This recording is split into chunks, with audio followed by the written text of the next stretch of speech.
જૂનાગઢના પ્રસિદ્ધ ગિરનાર પર્વત પર આજરોજ વહેલી સવારથી રોપવે સેવા બંધ કરવામાં આવી છે. પ્રતિ કલાકે 65 કિલોમીટરની ઝડપે પવન ફૂંકાતા સલામતીના કારણોસર આ નિર્ણય લેવામાં આવ્યો હતો. આ કારણે અનેક શ્રદ્ધાળુઓને મુશ્કેલી સામનો કરવો પડ્યો છે. તો ખાસ કરીને વૃદ્ધો અને નાના બાળકો સાથે આવેલા પરિવારો વધુ પ્રભાવિત થયા છે.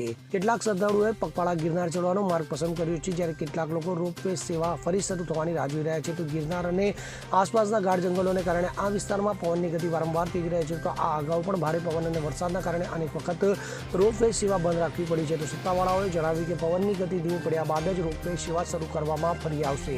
જો કે સેવા ક્યારે પુનઃ શરૂ થશે તેની કોઈ ચોક્કસ સમય મર્યાદા આપવામાં આવી નથી. Bureau report CN24 news.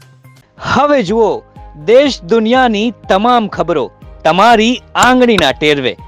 ઉઠાવો મોબાઈલ અને Google Play Store પરથી ડાઉનલોડ કરો અમારી CN24 ન્યૂઝ મોબાઈલ એપ.